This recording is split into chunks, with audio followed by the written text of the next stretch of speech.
நல்லவர். வாசிக்கலாம். பிலிப்பியர் 4ஆம் அதிகாரம் 2வது வசனம். கர்த்தருக்குள் ஒரே சிந்தையாய் இருக்க ஏயோதியாளுக்கும் சிந்திக்கேயாளுக்கும் புத்தி சொல்லுகிறேன். அப்போஸ்தலனாகிய பவுல் பிலிப்பியர் சபைக்கு தன் நிருபத்தை எழுதி முடிக்கிற அந்த கடைசி அதிகாரத்தில் 2 நபர்களை அங்க முன் வைக்கிறார். 2 நபர்களை அங்க முன் வைக்கிறார். யார் அவர்கள் அப்படின்னா, அவர்கள் அந்த சபையை சார்ந்த விசுவாச பிள்ளைகள். அந்த சபைக்கு அங்கமாய் இருக்கக்கூடியவர்களை பார்த்து சபை அப்போஸ்தலனாகிய பவுல் சொல்லுகிற வார்த்தை என்னன்னா, ஒரே சிந்தையா இருக்க புத்தி சொல்லுகிறேன். ஒரே சிந்தையா இருக்க புத்தி சொல்லுகிறேன்னு சொல்லி பவுல் இந்த நிருபத்தை ஆரம்பிக்கிறார். இதுல 3 காரியத்தை நம்ம பார்க்க முடியும். ஒன்று, சபையார் எப்படிப்பட்டவங்களாக இருக்க வேண்டும், சபைக்குள் இருக்கக்கூடிய விசுவாச பிள்ளைகள் எப்படிப்பட்டவர்களாய் இருக்க வேண்டும் என்பதையும், தொடர்ந்து ஸ்தோத்திரம் கர்த்தருக்குள் ஊழியம் செய்யக்கூடியதான ஊழியக்காரர்களை எப்படி உபசரிக்க வேண்டும் என்பதையும், ஒரு நன்றி வாழ்த்தையும் இங்க பவுல் என்ன பண்றாரு, எழுதுறார். அந்த வார்த்தையை மறுபடியும் வாசியுங்க.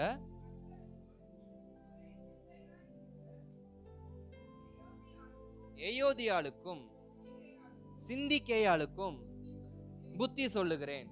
இந்த ஏயோதியாளுக்கும் சிந்திக்கேயாளுக்கும் புத்தி சொல்றேன்னு சொல்றாரு. இவங்க இருவருக்குள்ளும் அப்படி என்ன நடந்துச்சு, இந்த இருவர் நிமித்தம் அந்த சபையில என்ன நடந்துச்சு அப்படின்னு பார்த்தா, சுவிசேஷத்தின் நிமித்தமாய் சில இடரல்கள் என்ன பண்ணுச்சு, ஏற்பட ஆரம்பிச்சிச்சு. ஜெபத்தில் இருக்கிறதான பிள்ளைகளோடு ஜெபிக்காத பிள்ளைகள் சேர்ந்து ஜெபத்தை குழப்புவது போல, சத்தியத்தில் நடக்கக்கூடிய பிள்ளைகளை சத்தியத்தில் நடக்காத விசுவாசிகள் குழப்புவது போல, உண்மையாய் தேவனை ஆராதிக்கிற பிள்ளைகளோடு விளையாட்டுத்தனமா இருக்கக்கூடியவங்க குழப்புவது போல, இந்த ஏயோதியாலும் சிந்திக்கேயாலும் பிலிப்பு சபையில் இருக்கக்கூடியதான சபைக்குள்ள சில குழப்பங்களை ஏற்படுத்தி கொண்டிருந்தாங்க. என்ன குழப்பம்னா, சில முடிவுகள் எடுக்கும் பொழுது அந்த முடிவுகளுக்கு உட்படாமல் அதில் வாக்குவாதத்தையும் தர்க்கத்தையும், இதுல வேற மாதிரி எனக்கு ஒரு ஆலோசனை இருக்கு, அதாவது சபையில இருக்கிற ஊழியக்காரனும் சபையார் அனைவரும் சேர்ந்து ஒரு முடிவை எடுக்கும் பொழுது இந்த 2 நபர்கள் மாத்திரம் ஒரு பக்கம் இருந்துகிட்டு, இது அப்படி அல்ல இப்படி இருந்தா நல்லா இருக்கும் அப்படின்னா இணைந்து போகாமல் தங்களுக்கென்று ஒரு பாதையை ஏற்படுத்தி இந்த பாதையில எல்லோரும் வர வேண்டும் என்று நினைக்கக்கூடிய ஒரு கூட்டமானது சபைக்குள்ள என்ன பண்ணுகிறது, இருக்கிறது. நிறைய காரியங்கள் பார்க்கும் பொழுது எல்லோரும் ஒருமனப்பட்டு இந்த காரியம் நல்லதா இருக்கும்னு சொல்லி சில காரியங்களை வெளியே சொல்லக்கூடாது, சில காரியங்களை வெளியில சொல்லணும்னு சொல்லி சில ரகசியங்களை நம்ம பேசிக்கொண்டு இருக்கும் பொழுது ஒரு சிலர் மாத்திரம் என்ன பண்ணுவாங்க, இல்ல இத சொன்னா நல்லா இருக்கும், இவங்க பேரை சொன்னா நல்லா இருக்கும், இவங்களை சொல்லியே சொல்லுங்க. ஏன்னா பிரசங்கத்துல அநேக நேரத்துல நம்ம பொதுவான காரியத்தை சொல்லுவதும் உண்டு. சில சமயங்கள்ல பேரை சொல்லி சொன்னாதான் அவங்களுக்கு அது என்ன பண்ணுமா, புரியுமா. ஏன்னா அநேக சபைகள்ல வந்து போகிறப்ப குலேபியால் வீட்டை குறித்து நம்ம அங்க பார்த்தோம். அவங்க வந்து நடக்கக்கூடியதான எல்லா காரியத்தையும், கொரிந்த சபையில் இருக்கக்கூடியதான காரியங்களை எல்லாம் பவுலுக்கு சொன்னதுனாலதான் அந்த பவுலுக்கு அந்த காரியம் தெரிஞ்சிச்சு. அதே போல இந்த பிலிப்பு சபையில இதுவரைக்கும் பொதுவா பேசி கொண்டிருந்த பவுல் இந்த 2 பேரை குறிப்பிட்டு சொல்றாரு, நீங்கள் உங்கள் சபைக்கு, தேவனுக்கு, ஊழியக்காரருக்கு நீங்கள் ஒரே சிந்தை உடையவர்கள் என்ன பண்ணணும், இருக்க வேண்டும். ஏன் ஒரே சிந்தையா இருக்க வேண்டும் என்றால், அப்பொழுதுதான் தேவ ராஜ்யமானது கட்டப்படும். நமக்குள் ஒரு சிந்தை, ஒரே சிந்தை இல்லை என்றால், நமக்குள் ஒரு மனப்பாடு இல்லை என்றால் தேவ ராஜ்யத்தை கட்டப்பட முடியவே முடியாது. அப்போஸ்தலர் 2ஆம் அதிகாரத்துல 120 பேரும் அங்க என்ன பண்ணாங்களாம், ஒருமனப்பட்டு. அப்ப ஒரே சிந்தையோடு நம்ம ஒரு காரியத்தை செய்வோம் என்றால் அந்த காரியத்தை நிமித்தம் தேவ ராஜ்யம் நிச்சயமா இந்த பூமியில் என்ன பண்ணப்படும், கட்டப்படும். அப்ப சபையானது கட்டப்படும். சபைக்குள் வேற்று கருத்துகள் இருக்கும் பொழுது, சபைக்குள் கருத்து வேறுபாடுகள் இருக்கும் பொழுது, சபைக்குள்ள சோத்திரம் உண்மையின் தன்மை மாறும் பொழுது, சபைக்குள்ள சோத்திரம் ஐக்கியத்தின் தன்மை மாறும் பொழுது, அங்க ராஜ்யம் கட்டப்படாது, சபை கட்டப்படாது, விசுவாசிகள் குடும்பம் கட்டப்படாது. ஒவ்வொருவரையும் பலப்படுத்துவதற்குள்ளாகவே ஒரு வழி என்ன பண்ணிரும் ஆகிரும். ஒரு வழி என்ன ஆகிரும். அதனாலதான் பவுல் சொல்றாரு, ராஜ்யம் கட்டப்பட்டு கொண்டிருக்கும் பொழுது, ஜனங்களுக்கு சுவிசேஷம் கட்டப்பட்டு கொண்டிருக்கும் பொழுது, சபைக்குள் இருக்கிற விசுவாசிகள் என்ன பண்ணணுமா, நீங்கள் சபையோடு ஒரே சிந்தையாய் செயல்பட வேண்டும். ஏனென்றால் சபைக்கென்று ஒரு தரிசனம் கொடுக்கப்பட்டிருக்கும், சபைக்கென்று ஒரு வார்த்தை கொடுக்கப்பட்டிருக்கும், சபைக்கென்று ஒரு பாரம் கொடுக்கப்பட்டிருக்கும். அந்த பாரத்தோடு இணைந்து கொண்டோம் என்றால் சீக்கிரத்தில் ராஜ்யத்தை கட்டி முடிக்க முடியும்.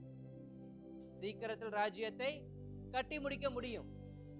ஒரு தரிசனம் இருக்கு, தரிசனத்தோடு இணைந்து கொண்டால் தரிசனம் சீக்கிரம் என்ன பண்ணும், நிறைவேறும்.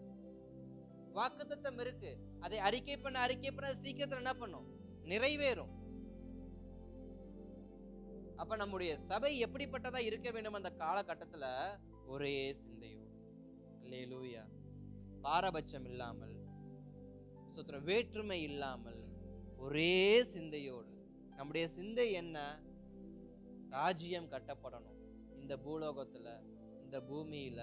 நான் வாழக்கூடிய காலகட்டத்துல அநேக ஜனங்கள் என்ன பண்ணணும், இயேசுவை ஏற்றுக்கொள்ளணும். என் குடும்பத்துல ரட்சிக்கப்படாம இருக்கிறவங்க என்ன பண்ணணும், ரட்சிக்கப்படணும். அப்ப என்னுடைய சிந்தை முழுக்க எப்படிப்பட்ட சிந்தையா இருக்கணும் அப்படின்னா, சோத்திரம், ஆத்தும அறுவடைக்கேற்ற சிந்தையாகவே இருக்கணும். ஆத்தும அறுவடைக்கேற்ற சிந்தையாகவே இருக்கணும்.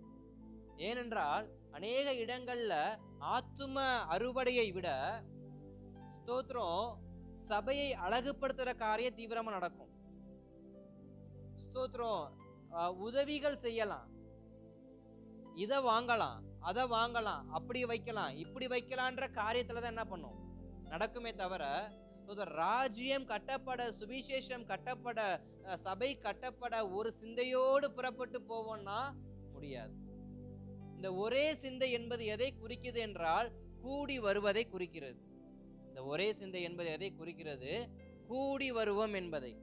இந்த 21 நாட்கள் ஜெப நாட்களை கர்த்தர் எதுக்கு நமக்கு கொடுத்தார்? சபையார் ஒரே சிந்தையோடு என்ன பண்ணுவாங்க, செயல்படுவாங்கன்னு. ஆனா நடக்குதா?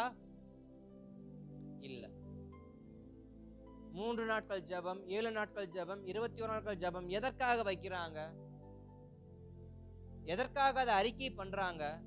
எதற்காக அதை நடைமுறைப்படுத்துறாங்கன்னா, எல்லோரும் ஒரே சிந்தையோடு செயல்பட வேண்டும் என்று. அந்த 2 மணி நேரமும் ஒரு சிந்தையோடு என்ன பண்ணணும், கூடி செயல்பட வேண்டும், கூடி ஜெபிக்கணும், கூடி ஆராதிக்கணும், கூடி வசனத்தை கேட்கணும், கூடி விசுவாச அறிக்கை பண்ணணும்னு சொல்லிதான் இந்த ஒரே சிந்தையை கர்த்தர் சபைக்குள் விதைக்கிறார். இன்றைக்கு ஜெபம் யாருக்கோ நடக்குது, எனக்கு என்ன வந்தது? யாருக்கோ வயிற்று வலி, நான் ஏன் மருந்து எடுக்கணும்? அப்ப ஸ்தோத்திரம், இன்றைக்கு அநேகர் எப்படிப்பட்ட நிலைமையில இருக்கிறாங்க? எனக்கு வயிற்று வலி வந்தா நான் என்ன பண்றேன், மருந்து எடுக்கிறேனே தவிர மற்றவங்களுக்காக நான் என்ன பண்ண மாட்டேன், மருந்து எடுக்க மாட்டேன். அப்ப சபை மற்றவர்களுக்காக மருந்து எடுக்கக்கூடியதா என்ன பண்ணணும், இருக்கணும். சபை மற்றவர்களுக்காக மருந்தெடுக்கக்கூடியதாக இருக்கணும். அப்ப சபையார் எப்படிப்பட்டவங்கள இருக்கணும்னு பவுல் சொல்றாரு. எல்லோரும் எல்லோருக்காகவும் ஒரே சிந்தையோடு என்ன பண்ணணும், செயல்பட வேண்டும், ஜெபிக்க வேண்டும். இன்றைக்கு நாம் கூடி இருக்கிற இந்த நேரத்துல நம்ம கூடி ஜெபிக்கிறோம் அப்படின்னாக்க நிச்சயமா ஒரு விடுதலை வேண்டும். ஏன்னா 2 பேர் நாமத்தினால் எதை கேட்டாலும் அதை நான் தருவேன். அதே போல இருவர் ஒரு மனதோடு எதை கேட்கிறீர்களோ, எதை கட்டுகிறீர்களோ, எதை கட்டவிழ்கிறீர்களோ அதை நான் கட்டவிழ்ப்பேன். அப்ப ஸ்தோத்திரம், சபையார் ஒரு மனதோடு ஜெபித்தோம்னா நிச்சயமா விடுதலை கிடைக்குமா கிடைக்காதா? நம்ம நினைக்கிறோம் ஸ்தோத்திரம், எங்க சபையை சுற்றி எத்தனையோ குடும்பங்கள் இருக்கு ஆண்டவரே, இந்த குடும்பங்கள் ரட்சிக்கப்படணும்னு நம்ம நினைக்கிறோம். நினைச்சா மட்டும் போதுமா? சொன்னா மட்டும் போதுமா? ஒருமனப்பட்டாதானே நடக்கும் காரியம். எருசலேமை உம்முடைய போதகத்தால் நிரப்புங்கள்னு அப்போஸ்தலர் 1ஆம் அதிகாரத்திலேயே ஆண்டவராகிய இயேசு கிறிஸ்து சொல்லி அனுப்பிட்டார். எருசலேமை உம்முடைய போதகத்தால் நிரப்புங்கள். எப்படி நிரப்ப முடியும்? ஒரு மனிதனால் நிரப்ப முடியுமா? இல்ல 2 மனிதனால் நிரப்ப முடியுமா? அதற்காக தான் சொன்னாரு, அந்த பெந்தேகோஸ்து என்னும் நாள் வர வரைக்கும் நீங்க ஜெபியுங்க. ஜெபியுங்கன்றதை விட நீங்க ஒரு மனத்தோடு என்ன பண்ணுங்க, ஒரு மனதோடு என்ன பண்ணுங்க, இருங்க. அததான் பவுல் இங்க எழுதுறாரு, ஒரே சிந்தையா இருக்க வேண்டும், ஒரே சிந்தையாய் இருக்க வேண்டும். இந்த ஒரே சிந்தை இருக்குவதற்கு என்ன காரணம்னா, அதான் ஒரே சிந்தை இருக்கும் பொழுதுதான் சில காரியங்களை மேற்கொள்ள முடியும். பலவானை முந்தி கட்ட வேண்டும் என்றால் எனக்குள் ஒரு சிந்தை இருக்க வேண்டும். கிதியோனுடைய சம்பவத்துல நம்ம பார்க்கும் நியாயாதிபதிகள் புஸ்தகத்துல கிதியோனுக்கு ஒரு சொப்பனத்தை, ஒரு தரிசனத்தை, ஒரு வார்த்தையை ஆண்டவர் கொடுத்திருப்பார். வார்த்தை என்ன? எக்காலம் ஊதும் பொழுதும் 300 பேரும் ஒரே நேரத்தில் தீவட்டி என்ன பண்ணணும்? உடைக்கணும். 300 பேரும் ஒரே நேரத்தில் தீவட்டியை உடைக்கணும். அப்ப ஸ்தோத்திரம், 300 பேரும் ஒரே நேரத்துல தீவட்டியை உடைக்கும் பொழுது தேவனுடைய அற்புதம் அங்க என்ன பண்ணும்? நடக்கும். இதை எதற்காக மீண்டும் மீண்டும் சொல்றேன்னா, சில இடங்கள்ல எரிகோ கோட்டை இறங்கணும்னா ஒரே சிந்தையோட துதிக்கணும்.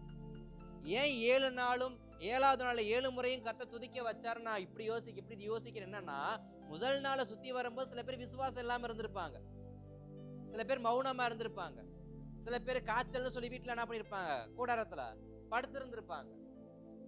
2வது நாள்ல 10ல ஒரு பங்கு டிமிக்கி அடிச்சதுல அடுத்து கொஞ்சம் ஏறி வந்திருப்பாங்க. 3வது நாள், 4வது நாள், 5வது நாள், 6வது நாள், 7வது நாள்ல கூட சில பேர் சோர்ந்திருப்பாங்க. இந்த 7வது நாள் 7 ரவுண்ட் அடிக்கும் பொழுதும் தொடர்ச்சியா சுத்தி வரும் பொழுது, தொடர்ச்சியா ஒரு மனதோடு சுத்தி வரும் பொழுது எரிகோ மதில் என்ன பண்ணுது? உடைக்கப்படுது. ஒரே நேரத்தில் ஒரே சிந்தையோடு துதிக்கும் பொழுது எரிகோ விழுகும் என்றால், ஒரே நேரத்தில் ஒரே சிந்தையோடு தீவட்டியை உடைக்கும் பொழுது எதிராய் வரக்கூடியதான உபத்திரவங்கள் ஓடும் என்றால், ஏன் சபை ஒரு மனதோடு ஜெபிக்கும் பொழுது உபத்திரவங்கள் மாறாது? ஏன் ஒரு மனதோடு சபை ஜெபிக்கும் பொழுது, ஒரே சிந்தையோடு இருக்கும் பொழுது ஏன் சபை கட்டப்படாது? ஏன் ஒரே சிந்தையோடு கர்த்தருக்காய் செயல்படும் போது ராஜ்யம் கட்டப்படாது? ஏன் ஒரே சிந்தையோடு செயல்படும் பொழுது சுவிசேஷம் நம்முடைய தேசத்துல கட்டவிழ்க்கப்படாம போக போகுது? காரணம், ஒரே சிந்தை இல்லாததுனாலதான் எனக்கு என்ன வந்தது, எனக்கு என்ன வந்தது. இந்த ஏயோதியாலும் சிந்திக்கையாலும் இவனுடைய வாழ்க்கை முறை எப்படிப்பட்டதா இருக்கு? சபை நடந்தா நடக்கட்டும், நான் என் வேலையை என்ன பண்றேன்? ஜெபம் நடந்தா நடக்கட்டும், நான் என் வேலையை பார்க்கிறேன். இல்ல இல்ல, என்னை இந்த சபையில் கர்த்தர் அங்கமா வைத்திருக்கிறார் என்றால் அந்த சபையோடு ஒரு சிந்தை உடையவனா இருக்கும். அல்லேலூயா. இந்த சபையோடு, இந்த சபையின் ஊழியக்காரரோடு, இந்த சபையின் வாக்கு தத்தத்தோடு, இந்த சபையின் தரிசனத்தோடு என் சிந்தையும் ஒருமனப்பட்டு என்ன பண்ணணும்? ஒரே சிந்தையாய் செயல்பட வேண்டும். யோசேப்பு தன் சகோதரர்களை பார்த்து ஆதியாகமம் 45ஆம் அதிகாரம் 24வது வசனத்துல சொல்லுவாரு, நீங்க வழியிலே சண்டை பண்ணி கொள்ளாமல் தகப்பனை பார்த்து திரும்பி வாங்கன்னு சொல்லி என்ன பண்ணுவாரு? சொல்லி அனுப்புவார். ஏன்னா யோசேப்புக்கு தன் சகோதரனை குறித்து நல்லா தெரியும், இவங்களுக்குள்ள என்ன இல்லை? ஒரே சிந்தை இல்லை. இவர்களுக்குள்ள வேற்றுமை இருக்கு. ஒரே தகப்பனுக்கு பிறந்த பிள்ளைகளுக்குள்ள என்ன இருக்கு? வேற்றுமை இருக்கு. ஒரே ரத்தத்தால் சிந்தப்பட்டு மீனெடுக்கப்பட்ட சபையின் விசுவாச பிள்ளைகளுக்குள்ள என்ன எப்படிப்பட்ட காரியம் இருக்கு? சில சண்டைகள் இருக்கு, சில சமாதான குலைச்சல் இருக்கு, சில வேற்றுமை இருக்கு, சில அகங்காரம் இருக்கு, சில கோபம் இருக்கு. இதெல்லாம் இருக்க கூடாதுன்னு தான் தேவன் என்ன பண்றாரு? மீண்டும் மீண்டும் சபைக்கு வற்புறுத்துறாரு. இங்க சொல்லப்படுற காரியம் முழுக்க முழுக்க சபைக்குள் மட்டும்தான், சபைக்கு வெளியே இல்லை. யோசேப்பு தன் சகோதரரை பார்த்து சொன்ன காரியம், சண்டை போடாதீங்க, உங்களுக்கு கொடுக்கப்பட்டதான சிற்றுண்டியை சாப்பிட்டுக்கிட்டு, உங்களுக்கு கொடுக்கப்பட்ட தானியத்தை எடுத்துக்கிட்டு நீங்க உங்க தகப்பன் வீட்டுக்கு என்ன பண்ணுங்க? போங்க, போய் அழைச்சிட்டு வாங்க. அப்ப ஒரே சிந்தையோடு பிரயாணிக்கும் பொழுது என்ன ஆகும்? நோக்கம் நிறைவேறும். அதேதான் சங்கீதத்தின் புஸ்தகம் 133ஆம் சங்கீதத்துல சொல்றாங்க, இதோ சகோதரர் ஒருமித்து வாசம்னு எத்தனை நன்மையும் எத்தனை இன்பமுமா இருக்கிறது. அங்க சபையை குறித்த ஒருமனப்பாட்டு அங்க சொல்லப்பட்டிருக்கோம். சங்கீதம் 133ஆம் சங்கீதத்துல 1, 2, 3 வசனம் இருக்கு. அந்த 3 வசனத்தையும் ஒரு வாசிங்கள. 133ஆம் சங்கீதத்துல 3 வசனம் இருக்கு. அந்த 3 வசனத்தையும் வாசிங்க. இதோ சகோதரர் ஒருமித்து வாசம் பண்ணுவது எத்தனை இன்பமானது. அது தாடியிலிருந்து வழிகிறதும் அவனுடைய அங்கியின் மேல் இறங்கி வருகிறதுமான நல்ல தைலத்துக்கும் எர்மோனிலும் சீயோன் பர்வதங்கள் மேலும் இறங்குகிற பனிக்கு ஒப்பாய் இருக்கிறது. அங்கே கர்த்தர் என்றென்றைக்கும் ஆசீர்வாதத்தின் ஜீவனையும் கட்டளையிடுகிறார். அப்ப சபையானது ஒரு மனதோடு செயல்படும் பொழுது கர்த்தர் அங்க எதை கட்டளையிடுகிறாரா? ஆசீர்வாதத்தை. இடங்கள் வேறுபடலாம், ஆனா ஒரு மனப்பாட்டு செயல்படும் பொழுது, ஒரு மனதோடு ஆராதிக்கும் பொழுது அது எப்படி இருக்குதாமா? ஆரோனுடைய சரீரத்தின் மேல் ஊற்றப்பட்ட, சிரசின் மேல் ஊற்றப்பட்டதான அந்த அபிஷேக தைலத்துக்கு ஒப்புமையாய் அது தலையிலிருந்து முகத்தில் வடிந்து, தாடியில் வடிந்து, வஸ்திரத்தில் வடிந்து கீழே என்ன பண்ணுது? சொட்டுவது போல சபை ஒரே சிந்தையோடு செயல்படணும். தண்ணீரையும் எண்ணெயும் ஊற்றும் பொழுது என்றைக்காவது தண்ணீரும் எண்ணெயும் 4 திசைக்கு போய் பார்த்திருக்கீங்களா? தண்ணீரை நான் கீழே ஊத்துறேன், அது தெரிக்கும். ஆனா தண்ணீரை நான் மெதுவா கீழே ஊத்தும் பொழுது நான் ஊத்துற திசையில தண்ணி போகுமா, இல்ல அது வேறு வேறு பாதையில போகுமா? எண்ணெய் எப்படிப்பட்ட பாதையில போகாது? அது தடிமனானது எண்ணெய். தண்ணியாவது கொஞ்சம் சிதறி போக வாய்ப்பு இருக்கு. ஆனா எண்ணெய் எப்படிப்பட்டது? தடிமனானது. தடிமனான எண்ணெய் என் தலையில் ஊற்றப்படும் பொழுது அது ஒரே பாதையில தான் என்ன பண்ணும்? பிரயாணம் பண்ணும். இங்க ஊற்றின அபிஷேகத்தின் எண்ணெய் அது வடியும் பொழுது அது இந்த வலது கண் வழியாகவோ அல்லது இடது கண் வழியாகவோ ஏதோ ஒரு பக்கமாக தான் அது என்ன பண்ணும்? வடிந்து வருமே தவிர எல்லா பக்கமும் ஒரு சொட்டா அது என்ன பண்ணாது? எண்ணெய் என்னைக்கு வடிஞ்சு போகாது. அப்ப சபை எப்படிப்பட்டதா இருக்கணுமா? ஒளிவ எண்ணெயை போல தடிமனோடு அது தின்னாக ஒரே நேர்கோட்டில் என்ன பண்ணணும்? பிரயாணிக்கணும். அதனாலதான் சொல்றாரு, ஆரோனின் சிரசு மேல் ஊற்றப்பட்ட அபிஷேகம் அது ஒரே நேர்கோட்டில் செயல்பட்டது போல சபை ஒரே மனதோடு துதிக்கும் பொழுது, சபை ஒரே மனதோடு ஆராதிக்கும் பொழுது சோத்திரம் அது எப்படிப்பட்டதா மாறுதான்? எர்மோன் மேலும் சீயோன் பர்வதங்கள் மேலும் இருக்கிற பனிக்கு ஒப்பாய் இருக்கிறது. பனி எதுக்கு ஒப்பிடப்படுகிறது? பரிசுத்த ஆவியானவருக்கு. பனி எதுக்கு ஒப்பிடப்படுகிறது? பரிசுத்த ஆவியானவருக்கு. இரண்டாவது பனி எதுக்கு ஒப்பிடப்படுகிறதுனா முளைக்க வைக்கிறதற்கு. ஆதியாகமத்தின் புஸ்தகத்துல நம்ம பார்க்கிறோம், 2ஆம் அதிகாரத்துல அங்க எல்லாம் விதைக்கப்பட்டாயிற்று, ஆனா எதுவுமே என்ன பண்ணல? முளைக்கல. அப்ப ஸ்தோத்திரம், விடியற் காலத்துல பனி வந்து அதை நனைக்கும் பொழுது அது முளைக்குதான். அப்ப ஸ்தோத்திரம், எர்மோன் மேலும் சீயோன் பர்வதங்கள் மேல இருக்கிற பனிக்கு ஒப்பானா பனி என்ன பண்ணும்? முளைக்க வைக்கும். ஒரு மனம் இருக்குன்னா அங்க ஆவியானவர் செயல்படுவாரு. ஆவியானவர் செயல்பட்டா முளைக்காததையும் அவர் முளைக்க வைப்பார். சிலருக்குள்ள விசுவாசம் இல்லையா? நம்ம ஒருமனப்படும் பொழுது முளைக்க வைப்பாரு. சிலருக்குள்ள அபிஷேகம் இல்லையா? ஒருமனப்படும் பொழுது அபிஷேகத்தை முளைக்க வைப்பாரு. சிலருக்குள்ள ஜெபிக்கிற திறமை இல்லையா? ஒருமனப்படும் பொழுது ஜெபிக்க வைப்பாரு. ஏன் அதிகமா பரிசுத்த கூட்டத்தோடு சேர்ந்து கொள்ள வேதம் வற்புறுத்துது அப்படின்னா, ஏன் ஜெபிக்கிற கூட்டத்தோட சேர்ந்து கொள்ள வேதம் வற்புறுத்துது அப்படின்னா, ஏன் சபையோடு சேர்ந்து கொள்ள வேதம் வற்புறுத்துது அப்படின்னா, என் குறைகளை சரிப்படுத்திக் கொள்வதற்காக. நான் தனிமையில் இருக்கும்போது நான் 100க்கு 100 பர்ஃபெக்டா தான் இருப்பேன். ஆனால் நான் சபையோடு இணையும் பொழுது என் குறைவுகள் எனக்கு வெளிப்பட ஆரம்பிக்கும். நான் சரிப்படுத்த முடியும். அப்ப ஸ்தோத்திரம், அது சீயோன் பர்வதத்திலும் எர்மோன் பர்வதத்தில் இருக்கக்கூடிய பனிக்கு ஒப்பா இருக்குன்னா, பனி என்பது முளைக்க வைக்கும். அந்த பனி எப்ப வருமா? சகோதரர்கள் ஒருமித்து வாசம் பண்ணுவது எத்தனை இன்பமும் எத்தனை நன்மையுமா இருக்கிறது.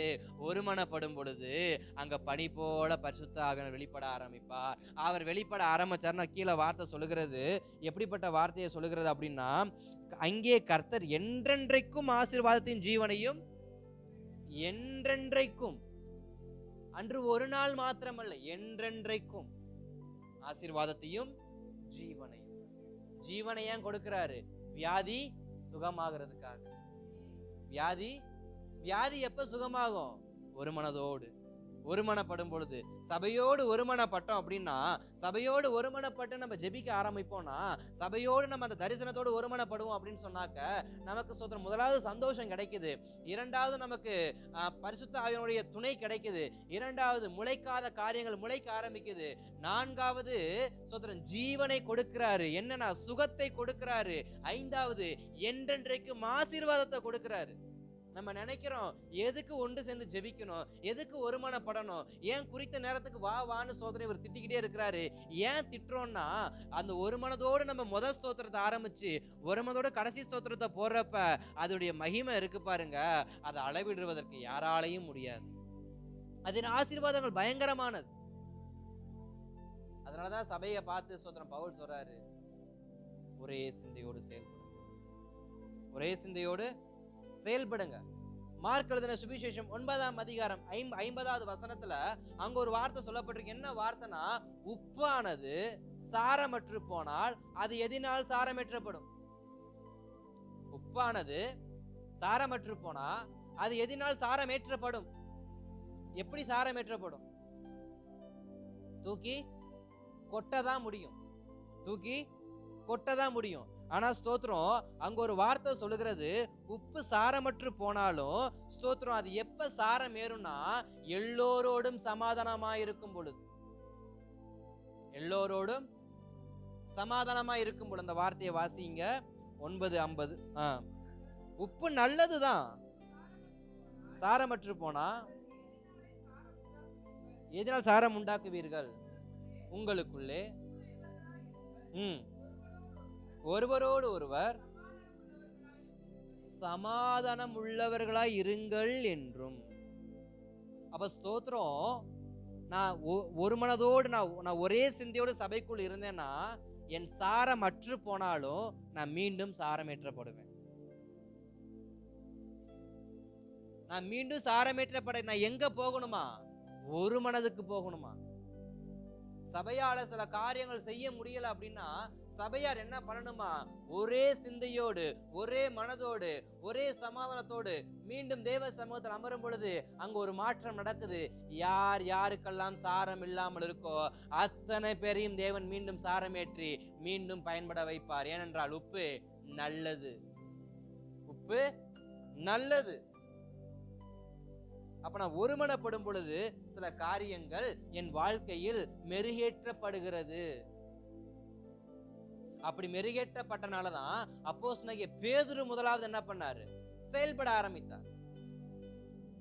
ஒரு மனதோடு ஜெபிக்கும் பொழுது பேதுருவுக்குள்ள இருந்த பயம் போகுது, பேதுருக்குள்ள இருந்த பதட்டம் போகுது, பேதுருக்குள்ள இருந்ததான அந்த ஸ்தோத்திரம் நான் காட்டி கொடுத்தவனாச்சே, நான் இயேசுவை மறுதளிச்சவனாச்சேன்ற அந்த குற்ற உணர்வு மாறுது. எப்ப மாறும்? ஒருமனப்பட்டு தேவ சமூகத்துல காணப்படும் பொழுது. அவர்கள் ஒருமனப்பட்டு தேவ சமூகத்துல காணப்பட்டாங்க, ஒருமனப்பட்டு மேல் வீட்டுல உட்கார்ந்து இருந்தாங்க. பேதுருவுக்குள்ள இருந்த அனைத்து எண்ணங்களும் மாறியது. இயேசுவை குறித்த புதிய வெளிப்பட ஆரம்பிக்கிறது. பிரசங்கிக்க ஆரம்பிக்கிறார், ரட்சிப்பு வெளிப்பட ஆரம்பிக்கிறது. சபைக்குள்ள என்ன வேணுமா? ஒரு மனப்பாடு, ஒரே சிந்தையாய், ஒரே சிந்தையாய், ஒரே சிந்தையாய் செயல்படும் பொழுது அங்க எல்லாம் கூடும். அததான் சொல்ற ரோமர்கள் நிருபம் 12ஆம் அதிகாரம் 16 முதல் 19 வசனங்கள்ல அதுல 18வது வசனம் சொல்லுது, கூடுமான வரைக்கும் எல்லா மனுஷருடைய எப்படிப்பட்டவங்களா இருங்க? சமாதானமா இருங்க. ஏன்னா ஒரு மனதுக்கு முதல் காரணமே சமாதானம் தான். எனக்குள்ள சமாதானம் தான், நான் ஒரு மனதோட என்ன பண்ணலாம்? ஒரே சிந்தையை என்ன பண்ணலாம்? பேசலாம், யோசிக்கலாம். எனக்குள்ள சமாதானம் இல்லைன்னா நான் அந்த ஒரு மனதுக்குள்ள வர முடியாது. அதனாலதான் சபையை பார்த்து சொல்றாரு, சபை விசுவாசிகளே உங்களுக்குள்ள சமாதானமா இருங்க. நீங்க வேறு விதமான காரியத்தை புரட்டாதீங்க. நீங்க வேறு தேவையில்லாத வார்த்தையை ஸ்தோத்திரம் உங்களுக்குள்ள பேசிக்காதீங்க. சந்தேகத்துக்குரிய வார்த்தையை கேட்காதீங்க, பேசாதீங்க.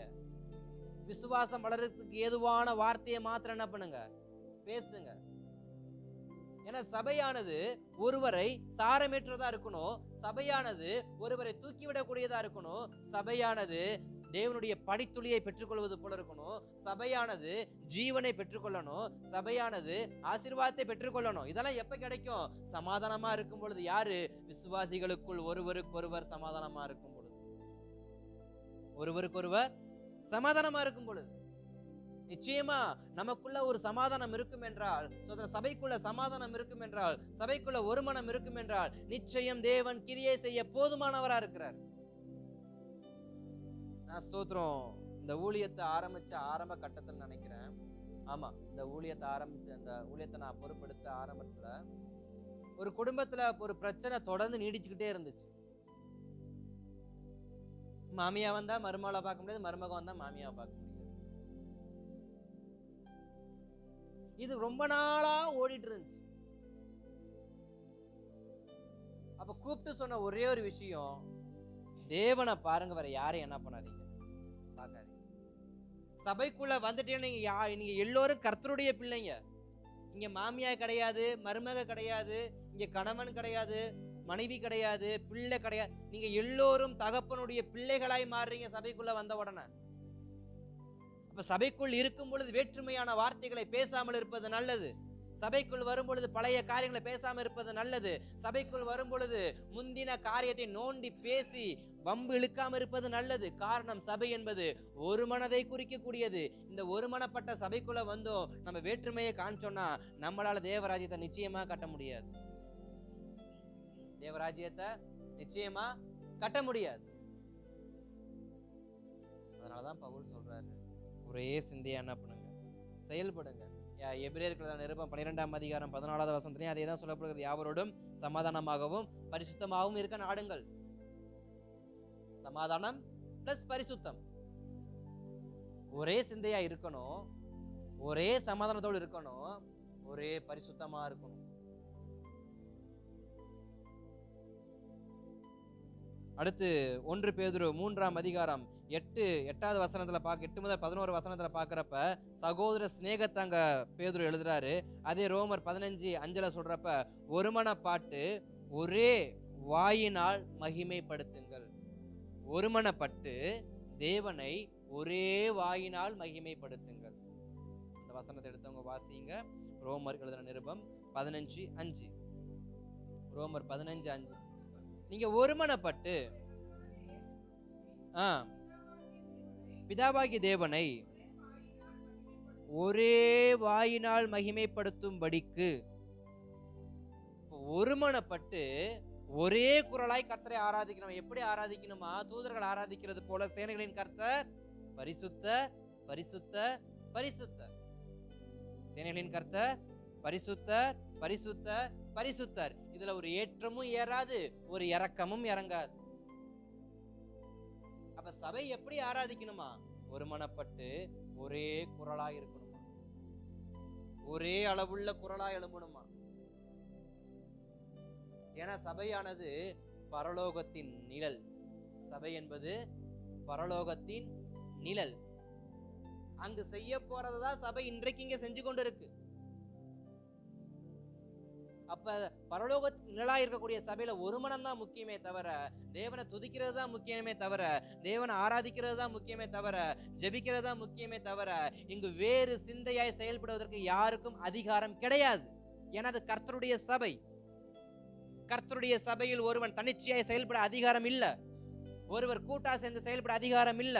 ஆனா ஸ்தோத்திரம், சபையோடு இணைந்து செயல்பட மட்டும்தான் சபைக்கு அதிகாரம் இருக்கே தவிர, சபைக்குள் இருக்கிற எந்த சகோதரனும் எந்த சகோதரியும் தனிச்சையாய் செயல்பட அதிகாரம் கொடுக்கப்படவில்லை.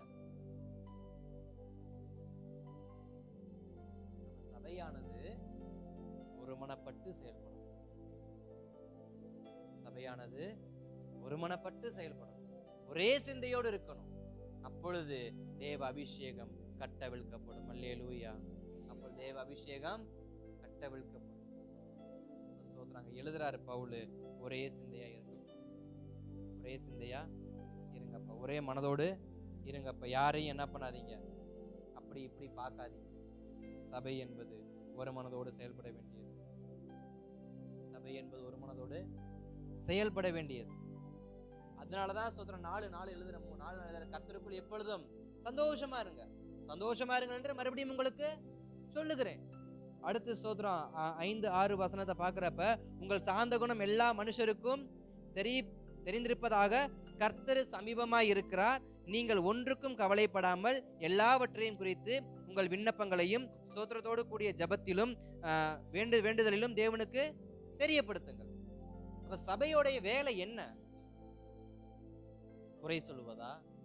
சபைக்குள் உட்கார்ந்து ஊரு கதை பேசுறதா? சபைக்குள் உட்கார்ந்து நியாய தர்மங்கள் பேசுவதா? இல்லை.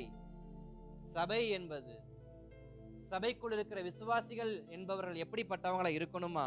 சோத்திரம், சாந்த குணம் எல்லா மனுஷருக்கும் தெரிஞ்சிருக்கத்தக்கதாக சபையை பார்த்தா அந்த அந்த சபையார் எப்படிப்பட்டவங்கன்னு யாருக்கு தெரியணுமா? அவங்க சாந்த குணம் உடையவர்கள், அவர்கள் சமாதானம் உடையவர்கள், அவர்கள் ஏக சிந்தை உடையவர்கள், அவர்கள் ஒருமனப்பாட்டை உடையவர்கள்னு யாருக்கு தெரியணுமா? எல்லா மனுஷருக்கும். எல்லா மனுஷருக்கும் எப்ப தெரியும்? ஒன்றாய் வரும் பொழுது, ஒன்றாய் செயல்படும் பொழுது. ஆனா ஸ்தோத்திரம், தந்தை பெரியாரை குறித்து ஒரு வாக்கியம் ஒன்று சொல்லப்பட்டிருக்கும். அவர் கிறிஸ்தவர்களை குறித்து சொன்ன ஒரு வார்த்தை. ஒரு முறை பெரியாருடையதான அந்த ஸ்தோத்திரம் மைதானத்தை கன்வென்ஷனுக்காக கேட்ட பொழுது, பெரியாருடையதான திடலை கன்வென்ஷனுக்காக கேட்ட பொழுது, ஏன்னா பெரியாரை குறித்து நமக்கு நல்லா தெரியும், அவர் என்ன பண்ண மாட்டாரு, மதத்தை ஏற்றுக்கொள்ள கடவுளை நம்பாத ஒரு மனிதர் தான் பெரியார். அவர்கிட்ட போய் நாங்க இயேசுவுடையதான சுவிசேஷம் சொல்லுவதற்கு உங்களுடையதான திடல், அதாவது உங்களுடையதான கிரவுண்ட் எங்களுக்கு ஒரு 4 நாளைக்கு தேவைப்படுது அப்படின்னு சொல்லி கேட்க, அதற்கு பெரியார் சொன்ன ஒரு வார்த்தை என்ன சொன்னாராம், நீங்க ஒரு நாள் ஃபர்ஸ்ட் என்ன பண்ணுங்க, எடுத்துக்கங்க அப்படின்னாராம். அந்த ஒரு நாள் முழுக்க அவருடையதான சோத்திரம் ஒரு வீட்டுல இருந்து ஒரு இடத்துல இருந்து அந்த கன்வென்ஷனை அவர் பார்த்து கொண்டே இருந்தாராம். அந்த கன்வென்ஷனை பார்த்து கொண்டே இருக்கும் பொழுது அங்க செய்த எல்லாவற்றையும் பார்த்து அவர் பிரமிச்சு போனாராம். அடுத்த நாள் அவருடையதான சோத்திரம் மாநாடினுடையதான வார்த்தைகளை சொல்றாரு, சோத்திரம் கிறிஸ்தவர்களை பாருங்க, அவங்க எப்படி ஒரே குரலா பாடினாங்க தெரியுமா, அவங்க எப்படி ஒற்றுமையா செயல்பட்டாங்க தெரியுமா, அவங்க எப்படி ஒற்றுமையா சாப்பிட்டாங்க தெரியுமா, அவங்க எப்படி ஒற்றுமையா ஒருத்தருக்கு மாறி ஒருத்தர் பந்தி விசாரிச்சாங்க தெரியுமான்னு சொல்லி அவருடைய மாநாட்டில் அவர் சொன்னதாக சோத்திரம் இந்த வார்த்தைகள் சொல்லப்படுகிறது. அப்ப சபை எப்படிப்பட்ட சபையா இருக்கணும்? மற்றவர்கள் கண்களுக்கு முன்பாக ஏக சிந்தை உடையவர்கள். இந்த சபையை பார்த்து அந்த சபைக்குள்ள போனா குழப்பத்தை என்ன பண்ணிடலாம்? ஏன் சில ஓநாய்கள் சபைக்குள்ள வந்து குழப்பத்தை ஏற்படுத்துது? ஒரு மனம் இல்லாததுனால. சபைக்குள்ள ஒரு மனம் இருந்தா எந்த ஓநாயும் வந்து என்ன பண்ண முடியாது, சபையை கெடுக்க முடியாது. அப்ப சபையாகிய நமக்கு என்ன வேணும்? ஒரு மனம். எதுல? நான் தேவனுக்குரியவன், நான் இந்த சபைக்குரியவன், இந்த சபைக்கு இவர் போதகரா இருக்கிறார், இந்த சபைக்கு இந்த தரிசனம் கொடுக்கப்பட்டிருக்கு, இந்த சபைக்கு இந்த வாக்குத்தத்தம் கொடுக்கப்பட்டிருக்கு என்று எந்த விசுவாசிகள் இந்த வார்த்தையில ஒருமனப்படுறாங்களோ அவர்களுக்குள்ள எந்த ஓநாயின் வார்த்தை என்ன பண்ணாது, செயல்பட வாய்ப்பே இல்லை. நிச்சயமா கதை செயல்பட விட மாட்டார். ஆனா அப்படி செயல்படாம, அப்படி ஒரே சிந்தையா இல்லாம நம் குழப்பத்தின் மத்தியிலே செயல்படுறதுனாலதான் ஓநாய்களின் சத்தங்கள் என்னுடைய செவிகளுக்கு இனிமையாய் தோன்றுகிறது. அதனாலதான் ஸ்தோத்திரம் பவுல் எழுதுறாரு, சமாதானமா இருங்க, அதே போல உங்க சாந்த குணம் எல்லா மனுஷருக்கும் தெரிந்திருப்பதாக. 6வது வசனம் சொல்லுது, நீங்கள் ஒன்றுக்கும் கவலைப்படாமல் எல்லாவற்றையும் குறித்து உங்கள் விண்ணப்பங்களையும் ஸ்தோத்திரத்தோடு கூடிய ஜெபத்தினாலும் வேண்டுதலினாலும் தேவனுக்கு தெரியப்படுத்துங்கள். அப்ப சபை விசுவாசிகளுக்கு பவுல் கற்றுக் கொடுக்கிற அடுத்த ஒரு விஷயம் என்ன? உன் கவலைகளை தேவ சமூகத்தில் மாத்திரம் தெரியப்படுத்து. கவலைகளை தேவ சமூகத்தில் மாத்திரம் தெரியப்படுத்து. வேற எந்த மனுஷனுக்கும் தெரிய தேவையில்ல, வேற எந்த விசுவாசிக்கும் தெரிய தேவையில்ல, வேற எந்த மூத்த ஜெப வீரருக்கும் தெரியணும்னு அவசியம் கிடையாது, வேற எந்த ஜெபிக்கக்கூடிய மனுஷருக்கும் லெட்டர் எழுத தேவை கிடையாது. எங்க செலுத்தணுமா? சபையாய் சேர்ந்து தேவ சமூகத்து. எனக்கு ஒரு தேவை இருக்கு, எனக்கு ஒரு கவலை இருக்கு, அந்த கவலையை எப்படி சபையா தெரியப்படுத்தணுமா? ஸ்தோத்திரத்தோடு ஜெபத்துல தேவ சமூகத்துல, ஜெபத்தோடு தேவ சமூகத்துல தெரியப்படுத்தும் பொழுது அங்க தேவன் நிச்சயமா என்ன பண்றாரு? செயல்படுகிறார். நிச்சயமா தேவன் செயல்படுகிறார். அப்ப நான் செயல்படுத்தாம நான் பாட்டுக்கு சும்மா இருந்துட்டு கர்த்தர் எங்களை கைவிட்டாரு, கர்த்தர் எங்கள் ஜெபத்துக்கு பதில் கொடுக்கலான்னு சொல்லி உலகத்து மனுஷனை போல நாமும் புலம்பிக் கொண்டு திரிஞ்சோம் என்றால் சபைக்கும் உலகத்துக்கும் என்ன வித்தியாசம்? புலம்பக்கூடிய புறஜாதி ஜனங்களுக்கும் ரட்சிக்கப்படாத ஜனங்களுக்கும் ரட்சிக்கப்பட நமக்கும் என்ன வித்தியாசம்? பேதுரு அதை தான் எழுதுறாரு. நீ எதுக்காக என்ன பண்ணாதீங்க, கவலைப்படாதீங்க. பவுலும் அதை தான் எழுதுறாரு. எதை குறித்து என்ன பண்ணாதீங்க, நீ கவலைப்படுறதுனால உன் கவலையின் ரேகைகள் உன் முகத்தில் ஓடி அதை அநேகர் என்ன பண்ணிடுறாங்க, படித்து விடுறாங்க. உன் கவலை உன் முகத்தில் ரேகையாய் ஓடுவதனால அந்த ரேகையை படிக்க தெரிஞ்ச மனுஷங்க பார்த்து சோதரி என்ன அப்படின்னு கேட்கிறாங்க. அதனால என் முகத்துல என்ன ரேகை ஓடக்கூடாது? வயது நிமித்தம் சுருக்கத்தின் ரேகை ஓடலாம், தப்பு இல்ல. ஆனா கவலையின் ரேகை என்ன பண்ணக்கூடாது? காரணம், என் கவலையை நான் தேவ சமூகத்தில் வைத்து விட்டேன். கவலையை நான் தேவ சமூகத்தில் வைத்து விட்டேன். தாவீதை பார்த்து இந்த வார்த்தையை நான் படிக்கிறப்ப எனக்கு சிரிப்பாவும் இருந்தது, யோசிக்கிற மாதிரி இருந்தது. தாவீது தன் மகனுக்காக 7 நாள் தேவ சமூகத்தில் துக்கத்தோட உட்கார்ந்திருப்பார். எத்தனை நாள்? 7 நாள் உட்கார்ந்திருப்பார். இந்த 7 நாளும் தாவீதை பார்த்தவங்க ஐயோ பாவன்னு தாவீதுக்காக என்ன பண்ணாங்க? பரிதாபப்பட்டாங்க. தாவீதுக்காக பரிதாபப்பட்டாங்க. காரணம், அவர் உபவாசத்தோட உட்கார்ந்து இருக்கிறாரு. ஒரு பக்கம் தன்னுடைய மகன் இறக்க போகிறான், வியாதியில கடக்கிறான்ற ஒரு சோகம். இன்னொரு பக்கம் கர்த்தருக்கு விரோதமா பாவம் பண்ணிட்டோமேன்னு ஒரு சோகம். இன்னொரு பக்கம் கவலை, நான் இப்படி பண்ணிட்டேனே அப்படின்னு. இத்தனை கவலையின் ரேகைகள் எங்க ஓடுது? அவர் மூஞ்சில ஓடுது. இந்த ரேகையை படிச்சதான காவலர்கள் என்ன பண்றாங்க? பாக்குறாங்க, ஐயோ பாவம் தாவீது, ஐயோ பாவம் தாவீது. 7வது நாள் அங்க ஒரு சம்பவம் நடக்குது. தாவீதின் மகன் இறந்துட்டான். இந்த வார்த்தையை சொன்னா தாவீது எப்படி எடுத்துக்குவாரோன்னு யார் யோசிச்சா? சேவகர்கள் யோசிச்சாங்க. ஆனா தாவீது கிட்ட போய் அந்த வார்த்தையை சொல்றாங்க, தாவீதே உங்க பையன் இறந்துட்டான்னு. அங்க வேதத்துல வாசிக்கிறோம், அடுத்த செகண்ட், அடுத்த நிமிஷம் தாவீது என்ன பண்ண அந்த இடத்துல உட்கார்ல, எழுந்திரிச்சாரு, மூஞ்ச கழுவுனாரு, சாப்பாட போறான்னு சாப்பிட ஆரம்பிச்சார். பாக்குறவன் பூரான் பாக்குறான், ஐயோ நீ உண்மையாலுமே துக்கத்தோட தான் 7 நாள் உட்காந்துருந்தியா? உண்மையா சொல்லி நடிச்சியா? உண்மையா இருந்தியா? தாவீது சொல்லுவாரு, போனது போச்சு, அது இருக்கிற வரைக்கும் நான் பிடிச்சிடலாம்னு நினைச்சு ஜெபம் பண்ணேன். இப்ப அதை பிடிக்க முடியாது, ஏன்னா செத்து போச்சு. இதுக்கப்புறம் நான் கவலைப்பட்டு என்ன பண்ண போறேன்? தேவ சமூகத்துக்கு போனேன், எனக்கு பதில் கொடுத்துட்டாரு. நன்மையோ தீமையோ பதில் நான் என்ன பண்ணணும்? இன்னைக்கு சில பேர் தேவ சமூகத்தை மாற்றுக்கருத்தான பதில் வந்தா ஏற்றுக்கொள்வதே கிடையாது. நான் ஜெபிக்கிறபடிதான் பதில் கொடுக்கணும்னாக்க ஏன் ஜெபிக்கிறீங்க? நம்ம ஜெபிக்கும் பொழுது ஒரு சட்டம் போட்டுதான் ஜெபிக்கிறோம். நான் இப்படி ஜெபிப்பேன், எனக்கு இப்படிதான் பதில் வரணும் அப்படின்னு. தாவீது அப்படிதான் ஜெபம் பண்ணார் 7 நாள். ஆனா கர்த்தர் தாவீதுக்கு ஏத்த மாதிரி பதில் கொடுக்கலையே. பிள்ளை பிழைக்க வேண்டும் என்று உபவாசம் போட்ட தாவீதுக்கு பிள்ளை செத்துதான் போச்சு. பிள்ளை அப்ப கர்த்தருடைய சமூகத்திலிருந்து பதில் எப்படி வேணா வரட்டும். அன்னாளுக்கு பிள்ளை கிடைச்சிச்சு, சந்தோஷமா போனா. தாவீதுக்கு பிள்ளை செத்து போச்சு, ஆனால் சந்தோஷமா தான் என்ன பண்ணாரு? இதுதான் கர்த்தருக்குள்ள ஒருமனப்பட்டு செயல்படும். கொடுத்தாலும் சந்தோஷம், எடுத்தாலும் சந்தோஷம். என் ஜெபத்துக்கு பதில் கொடுத்தாலும் நான் சந்தோஷமா இருப்பேன், கொடுக்காம போனாலும் சந்தோஷமா இருப்பேன். பாசிட்டிவான பதில் வந்தாலும் ஓகே தான், நெகட்டிவான பதில் வந்தாலும் ஓகே தான். ஆனா என்ன மட்டும் ஓடக்கூடாது? என் மூஞ்சில சோகத்தின் கவலையின் ரேகைகள் மட்டும் என்ன பண்ணக்கூடாது? ஓடக்கூடாது. ஸ்தோத்திரம். அன்னாள் வெளியில அழுதா, ஸ்தோத்திரம், அன்னாள் தேவ சமூகத்துல அழுதா, வெளியில சிரிச்சா.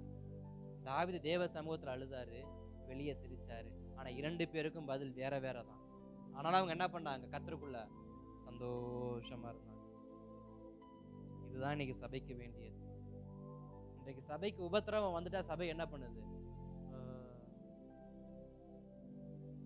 சின்ன தடுமாற்றங்கள், சின்ன தடுமாற்றங்கள், ஒரு ஆராதனைக்கு ஒரு சின்ன தடை வந்தா, ஜெபத்துக்கு சின்ன தடை வந்தா, உடனே சபையார் விருத்தையில அப்படியே படபடத்து என்ன பண்ணிடுறோம்?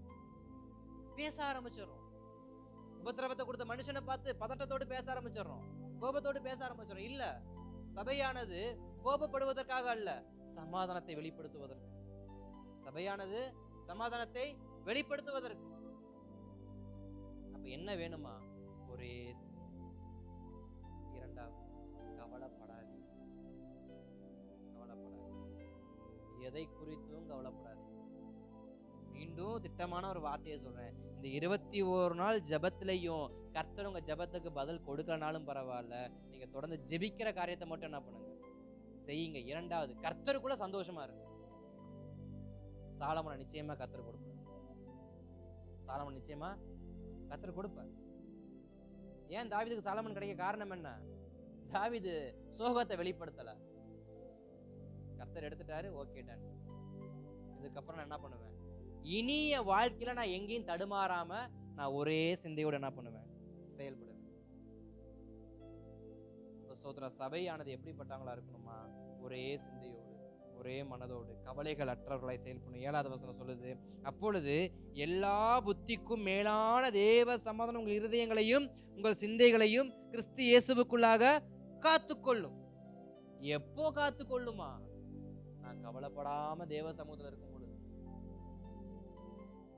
என் கவலையெல்லாம் நான் ஸ்தோத்திரத்தோடு தேவ சமூகத்துல செலுத்தும் பொழுது, என் தேவையெல்லாம் நான் ஜெபத்துல வைக்கும் பொழுது எனக்குள்ள என்ன வருமா? சமாதானம். ஏன் சமாதானம் இல்ல?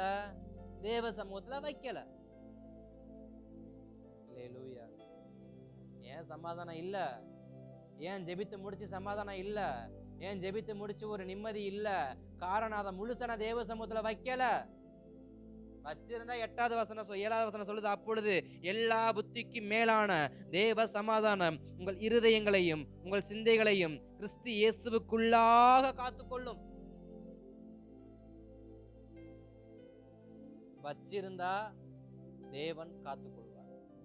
வைக்கலனா நான் உட்காந்து கடைசி வரைக்கும் அளவுல பட்டுக்கிட்டு தான் இருக்கணும். என் சிந்தை கிறிஸ்துவோடு ஒருமனப்படணும். என் சிந்தை தேவனோடு ஒருமனப்படணும். என் சிந்தை சபையோடு ஒருமனப்படணும். நான் ஒரே சிந்தை உடையவனாய் நான் செயல்படும் பொழுது எனக்கு நிச்சயமாய் மாற்றங்களை கர்த்தர் கொடுக்க உண்மை உள்ளவராக இருக்கிறார். அல்லேலூயா. 8வது வசனத்தோட நான் அந்த வார்த்தையை நான் முடிக்க விரும்புறேன். 8வது வசனத்தை வாசிங்க. கடைசியாக சகோதரரே, உண்மை உள்ளவைகள் எவைகளோ, ஒழுக்கம் உள்ளவைகள் எவைகளோ, நீதி உள்ளவைகள் எவைகளோ, கற்புள்ளவைகள் எவ்வளோ, அன்புள்ளவைகளோ, நற்கிரியை உள்ளவைகளோ, புண்ணியம் எதுவோ, புகழ் எதுவோ, அவைகளை சிந்தித்து கொண்டிருங்கள். அவைகளை சிந்தித்து கொண்டிருங்கள். பவுல் சபைக்கு எழுதுற கடைசி வார்த்தை, இந்த பிலிப்பு சபைக்கு எழுதக்கூடியதான கடைசி புத்திமதி என்னன்னா, உன் வாழ்க்கையில நீ எதை நாட வேண்டும் என்று சபைக்கு சொல்லுகிறாரு. சபை விசுவாசிகளே, சபையே, நீ உண்மை உள்ளவைகளை நாட வேண்டும். உண்மையானதை நாட வேண்டும். எது உண்மை? எது உண்மை? அப்ப சபையார் எதை தேடணுமா? உண்மையை தேடணுமா? மத்தேயு 22ஆம் அதிகாரத்துல 16 முதல் 22 வசனத்துல ஆயக்காரரும் பரிசேயரும் வேதபாரகரும் இயேசு கிறிஸ்துவை போய் அவரை வினாவித்து, அதாவது அவரோடு பேசி அவரை எப்படியாவது சிறைப்படுத்தணும்னு நினைச்சு அவரை நோக்கி போறாங்க. என்ன நோக்கத்தோடு போறாங்கன்னா, வரி செலுத்துவது சரியா தவறா அப்படிங்கிற ஒரு நோக்கத்தோடு இயேசுநாதர் கிட்ட போறப்ப கேக்குறாங்க, சோதரன், நீங்க தான் சத்தியவானாச்சு, நீங்க தான் நீங்க தான் தேவனாச்சு, நீங்க உண்மையை பேசுற மனுஷனாச்சு, வரி செலுத்தணுமா? அப்ப இயேசு பாக்குறாரு, இவங்க எதுக்கு என்கிட்ட வந்திருக்கிறாங்க, என்னைய மாட்டி விடுறதுக்குன்னே இவங்க என்கிட்ட வந்திருக்கிறாங்கன்னு சொல்லிட்டுன்னு அந்த நாணயத்தை கொஞ்சம் கொடுங்கன்னு கேட்க, நாணயத்துல என்ன எழுதியிருக்குன்னு கேட்டாரு. இதுல யாருடைய சின்னம் பதிக்கப்பட்டிருக்கு? ராயனுடைய சின்னம். அப்ப ராயனுடையது என்ன பண்ணு? ராயனுக்கு கொடு. அப்ப சொல்ற அநேக நேரத்துல நம்மை சொல்ற எப்படியாவது விலப்பண்ண வேண்டும் என்று சொல்லி, நம்முடைய சத்தியத்திலிருந்து விலப்பண்ண வேண்டும் என்று சொல்லி, நம்மை சொல்ற தேவ சமூகத்திலிருந்து விலப்பண்ண வேண்டும் என்று சொல்லி அநேகர் நம்ம இடத்துல வினாவும்படி வருவாங்க. அநேகர் நம்ம இடத்துல வினாவும்படி வருவாங்க. அப்படி வினாவும்படி வரும் பொழுது எது உண்மையோ அதை மட்டும்தான் நான் சொல்ல வேண்டும். எது உண்மையோ அதை மட்டும்தான் நான் பேச வேண்டும். அவங்களுக்கு ஸ்தோத்திரம் உற்சாகப்படுத்தும்படி நான் பேசக்கூடாது. அவர்கள் ஆறுதல் அடையும்படி நான் பேசக்கூடாது. என் சபையினாகிய என்னுடைய வார்த்தை எப்படிப்பட்ட வார்த்தையா இருக்கணுமா? உண்மையின் வார்த்தையா இருக்கணும். அங்க இயேசுநாதர் சொன்ன ஒரே ஒரு உண்மையின் வார்த்தை என்னன்னா, வரி செலுத்துவது கட்டாயம். ஏன்னா மேலானவைகளுக்கு, மேலான அதிகாரங்களுக்கு கீழ்ப்படியுங்கள் தான் எழுதப்பட்டிருக்க தவிர மேலான அதிகாரங்களுக்கு எதிர்த்து நில்லுங்கள்னு என்றைக்குமே சபை ஸ்தோத்திரம் வேதம் நமக்கு கற்றுக் கொடுக்கல. சபையானது என்றைக்கு மேலான அதிகாரத்துக்கு கீழ்பட்டுதான் இருக்கணுமே தவிர அதிகாரத்துக்கு மேல செயல்படக்கூடாது. இன்றைக்கு சில ஜபத்துல தரித்திருக்கக்கூடிய சில சபை, சில விசுவாசிகள் எப்படிப்பட்டவங்களா நம்ம காணப்படுறோம்? அரசாங்கமே என் பாக்கெட்டுக்குள்ளதான் இருக்குன்ற மாதிரி, அரசாங்கமே என் பாக்கெட்டுக்குள்ளதான் இருக்குன்ற மாதிரி இல்ல, மேலானவைகளுக்கு கீழ்ப்படியணும். உண்மைக்கு புறம்பாக செயல்படக்கூடாது. உண்மைக்கு புறம்பாக செயல்படக்கூடாது. அதனாலதான் இயேசு வரி செலுத்துவது கட்டாயம் என்பதை அவங்களுக்கு சொன்னார். அதே சூத்திரம் யோவான் எழுதின சுவிசேஷம் 7ஆம் அதிகாரம் 18வது வசனத்துல பார்க்கும் பொழுது, சுயத்தை அல்ல, சுய மகிமையை அல்ல, எதை வெளிப்படுத்தணுமா? தன்னை அனுப்பினவரை மகிமைப்படுத்தும்படி. எது உண்மை? தன்னை அனுப்பினவரை மகிமைப்படுத்துவதுதான் உண்மை. அதனாலதான் வேதம் சொல்கிறது, மேன்மை பாராட்டக்கூடியவன் அனைவரும் கர்த்தரை குறித்தே மேன்மை பாராட்ட வேண்டும் என்று. சபை மேன்மை பாராட்ட சபைக்கு அதிகாரம் இல்லை. சபை தண்டோலம் போடுவதற்கு சபைக்கு அதிகாரம் இல்லை. சபை சோதரம் மாறு தட்டி பேசிக்கொள்ள அதிகாரம் இல்லை. காரணம் என்னவென்றால், சபை கிறிஸ்துவை குறித்தே மகிமைப்படுத்த வேண்டும். சபைக்குள் அற்புத அடையாளங்கள் நடக்குதா? சபையை மேன்மைப்படுத்தக்கூடாது, கிறிஸ்துவை மேன்மைப்படுத்த வேண்டும். சபைக்குள் விசுவாசிகள் திடீரென்று கூட்டம் கூட்டமாக வருகிறாங்களா? சபையை மகிமைப்படுத்தக்கூடாது, கிறிஸ்துவதான் மகிமைப்படுத்தணும். சபையின் போதகர் நிமித்தமாக பிசாசுகள் பிரசங்கத்துல துரத்தப்படுதா? சபை போதகரை மேன்மைப்படுத்தக்கூடாது, தேவனை மகிமைப்படுத்தணும். ஆனா அநேகர் எதை மகிமைப்படுத்தி கொண்டிருக்கிறாங்க? சுயத்தை. இல்ல, வெளியில நம்ம என்றைக்கு சபையை குறித்து பேசினாலும் சர்ச் ஆஃப் காட், இந்த சபையை போலன்னு சபையின் பெயரை மேன்மைப்படுத்தக்கூடாது, தேவனை மட்டும்தான் மேன்மைப்படுத்தணும். எங்க சபையை போல ஒரு உன்னதமான சபையிலன்னு தண்டோரா போடக்கூடாது. அது நமக்கு தெரிஞ்சா போதும். ஆனா உலகத்துக்கு எது தெரியணும்? தேவ மகிமை, தேவ மகிமை. அப்ப சபை எந்த உண்மையை நாடணுமா? தேவன் தான், தேவன் மட்டும்தான். அவர் இல்லைன்னா ஒண்ணுமே இல்லைங்கிற உண்மைக்கு நேரம் சபை என்ன பண்ணணுமா? நடக்கணுமா?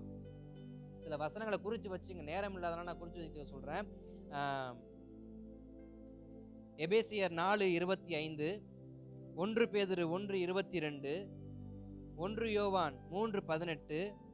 இந்த காரியங்கள் எல்லாம் பார்க்கும் பொழுது அவனவன் உண்மையை பேச வேண்டும். எபேசியர் 4:25, 1 பேதுரு 1:22 தூய்மையான அன்பை ஒருவருக்கு ஒருவர் கொடுக்க வேண்டும். 1 யோவான் 3:18 வரும் பொழுது வார்த்தையில் அல்ல கிரியையில் உண்மை இருக்க வேண்டும். சிலருடைய உண்மை சபைக்குள் எப்படி இருக்குன்னா, வார்த்தையில மட்டும்தான் இருக்கு. வார்த்தையில மட்டும்தான் உண்மை, செயல்பாட்டுல இல்ல. எதற்காக சொல்றேன்னா, சபைக்குள் சில விசுவாசிகள் சிலருக்கு ஆலோசனை கொடுப்போம். எப்படி ஆலோசனை கொடுப்போம்னா, ஜெபிங்க சிஸ்டர், கர்த்தர் பார்த்துக்குவாரு சிஸ்டர், கவலைப்படாதீங்க சிஸ்டர், உங்களுக்காக நாங்க என்ன பண்றோம், ஜெபம் பண்றோம் சிஸ்டர், சகோதரா உனக்காக நான் ஜெபம் பண்றேன் சகோதரா, கவலைப்படாத, உன் காரியத்தை கர்த்தர் ஜெயமா முடிப்பாருன்னு. எதுல நம்ம பேசுற உண்மையின் வார்த்தைய? வாயில மட்டும்தான். என்றைக்காவது ஜெபிச்சுக்கிறேன்னு சொன்னா, என்னைக்காவது ஜெபிச்சிருக்கிறேனா? உங்களுக்காக நாங்க ஜெபிச்சுக்கிறோம், நீங்க கவலைப்படாம போயிட்டு வாங்கன்னு சொல்றோமே, அவங்களுக்காக நம்ம ஜெபிச்சிருக்கிறோமா? இல்ல உண்மையா சும்மா வாய் மொழியா பரவாயில்ல போயிட்டு வாங்க நாங்க ஜெபம் பண்ணிக்கிறோம் சமாதானத்துக்காக பேசுறோமா? 1 யோவான் 3:18 அதான் சொல்றாரு, வார்த்தையில் அல்ல கிரியையில் உண்மை வேண்டும். சபைக்கு எதுல உண்மை வேண்டுமா? கிரியையில் உண்மை வேண்டும். வாயில் மாத்திரம் பரிசுத்தமான வார்த்தை அல்ல, வாயில் மாத்திரம் உண்மையின் வார்த்தை அல்ல, வாழ்க்கையிலும் கிரியையிலும் நம்ம எப்படிப்பட்டவங்களா இருக்கணுமா? உண்மை உள்ளவங்களா இருக்கணும். அதனாலதான் பவுல் எழுதுறாரு, உண்மை உள்ளவைகள் அதையே நாடு. அடுத்து சொல்றாரு, ஒழுக்கம் உள்ளவைகள் எவைகளும். உண்மை, இரண்டாவது ஒழுக்கம். சபைக்கு எது ரொம்ப முக்கியம்? ஒழுக்கம் என்பது ரொம்ப முக்கியம். அதனாலதான் அப்போஸ்தலர் 6:3 சொல்கிறது, நற்சாட்சி பெற்றவர்கள். ஒழுக்கம் என்பது சாட்சியின் வாழ்க்கையை குறிக்கிறது. சபையானது சாட்சி உள்ள வாழ்க்கையை வாழ வேண்டும். அதான் ஒழுக்கமுள்ள வாழ்க்கை. ஒழுக்கமுள்ள வாழ்க்கைக்கு உதாரணம் சாட்சி உள்ள வாழ்க்கை. சாட்சி எப்படிப்பட்டதா இருக்கு?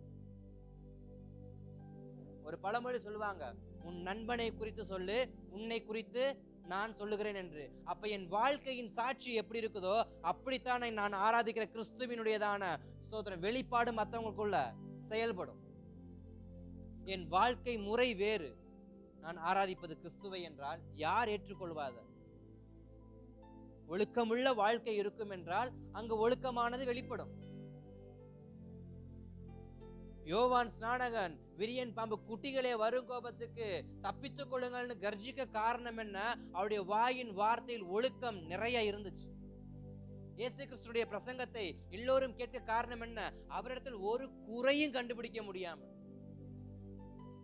அப்ப சபைக்குள் இருக்கிற என்னுடைய வாழ்க்கை எப்படிப்பட்ட வாழ்க்கையா இருக்கணும்? ரட்சிக்கப்பட்ட என்னுடைய வாழ்க்கை மற்றவர்களால் விரல் நீட்டப்படாதபடிக்கு என் வாழ்க்கை ஒழுக்கமுள்ள வாழ்க்கையாக இருக்க வேண்டும். குறித்து கொள்ளுங்கள். ரோமர் 13:3, 2 கொரிந்தியர் 8:21, 1 தீமோத்தேயு 2:2. எப்படிப்பட்ட வார்த்தையை சொல்றாரு? ஒழுக்கம் என்பது கற்பில் எப்படிப்பட்டவங்களா இருக்கணுமா? ஒழுக்கம் உள்ளவங்களா இருக்கணுமா? பார்வையில ஒழுக்கம் உள்ளவங்களா இருக்கணுமா? வார்த்தையில ஒழுக்கம் உள்ளவங்களா இருக்கணுமா? சபைக்குள் மாத்திரம் அல்ல, என் சாட்சி சபையில் சொல்வதல்ல, வெளியில் சொல்வது. என்னுடைய சாட்சி சபையின் போதகர் சொல்வதல்ல, வெளியில் என் சாட்சி எப்படிப்பட்டதா இருக்கு? என் சாட்சியை வெளியில கேட்கணும். பொண்ணு பார்க்க வரும் பொழுது, மாப்பிள்ளை வீடு பார்க்க வரும் பொழுது மாப்பிள்ளை வீட்டுக்காரங்களை மட்டும் விசாரிப்பாங்களா, இல்ல பக்கத்து வீட்டுக்காரனை சேர்த்து விசாரிப்பாங்களா? தெருவையே விசாரிப்பாங்க. தெருவையே. ஸ்தோத்திரம். அப்ப ஒரு திருமண பந்தத்துக்கு ஒரு மணப்பெண் ரெடியா இருக்கானா, அந்த மணப்பெண்ணை குறிச்சு அந்த தெருவையே விசாரிக்கிறாங்கன்னா, மணவாளனாகிய இயேசு மணவாளாட்டாகிய சபையை எடுத்துக்கொள்ள வரும் பொழுது என்னுடைய சாட்சி எப்படிப்பட்டதா இருக்கணும்? இந்த மணவாட்டியின் சாட்சி எப்படிப்பட்டதா இருக்கணும்? ஒரு மணவாளனுக்கு ஒரு மணவாட்டியை பெண் கொடுத்து பெண் எடுக்கும் பொழுது அந்த மணவாளன் அந்த மணவாட்டியை குறித்து அவ்வளவு விசாரிக்கிறாரு, சாட்சி இருக்கான்னு. அப்ப என் மணவாளனாகிய இயேசு இந்த மணவாட்டியாகிய சபையை மீட்டுக்கொள்ள வரும் பொழுது சாட்சி எப்படி இருக்கு என்று பார்ப்பாரா மாட்டாரா? நிச்சயம் பார்ப்பார். அதனாலதான் உண்மை உள்ளவைகள் எவைகளோ எழுதிட்டு ஒழுக்கம் உள்ளவைகள் எவைகளோ அதை நாடு.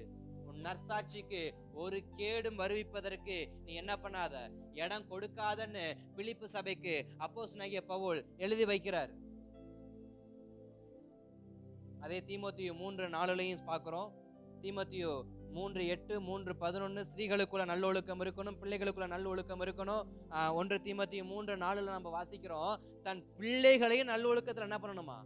வளர்க்கணுமா? ஒரு தகப்பனும் ஒரு தாயும், ரட்சிக்கப்பட்ட தகப்பனும் தாயும், சபைக்குள் இருக்கிற தகப்பனும் தாயும் எப்படிப்பட்ட ஒரு நல்லொழுக்கம் உள்ள வாழ்க்கையை தன் பிள்ளைக்கு கற்றுக் கொடுக்கணுமா?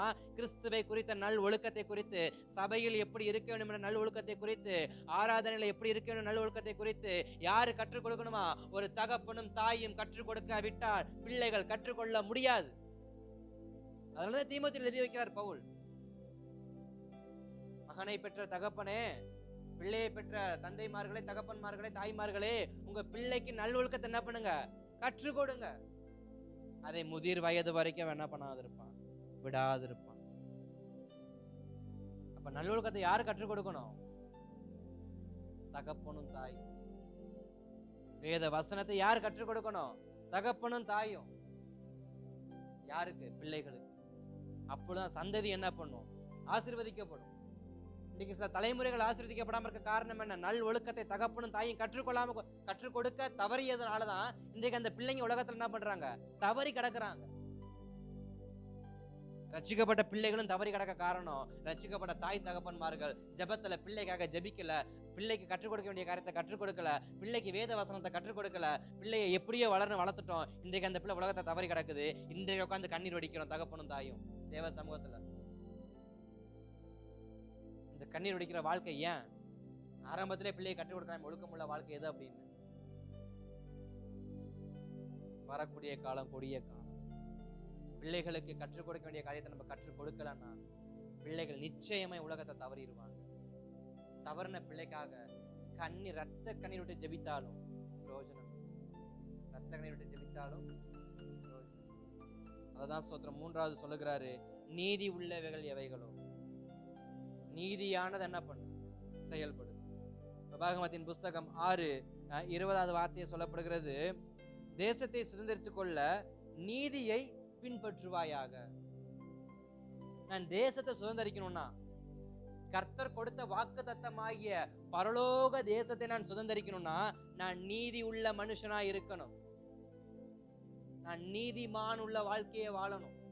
அப்பதான் பரலோகத்துக்குள்ள எனக்கு என்ன கிடைக்கும்? வாசல் திறக்கப்படும்.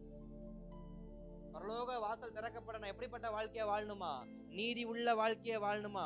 அதான் நீதிமொழிகள் 11:1 சொல்லுது, கள்ளத்தராசு கர்த்தருக்கு அருவருப்பு. நீதிமொழிகள் 16:11 சொல்லுது, சுமத்திரியான நிறைக்கல் அவருக்கு பிரியம். நீதிமொழிகள் 20:7 சொல்லுது, நீதியுள்ள மனுஷனை பின்பற்றுங்கள், அவன் பாக்கியவான். நீதியை பின்பற்றுற மனுஷன் பாக்கியவான். இடத்துல கள்ளத்தராசு இருக்க கூடாது. நான் நீதியை பின்பற்றக்கூடிய மனுஷன் என்ன பண்ணணும்? இருக்கணும். மார்க் 6:20 தான் சொல்லுது, நீதியுள்ள மனிதன் தேசத்துல எப்படிப்பட்டவனா இருப்பானா, அவனுக்கு ராஜா கூட என்ன பண்ணுவாங்களாம்? கீழ்ப்படிவாங்களாம். நீதியுள்ள மனுஷனுக்கு ராஜா கூட என்ன பண்ணுவாராம்?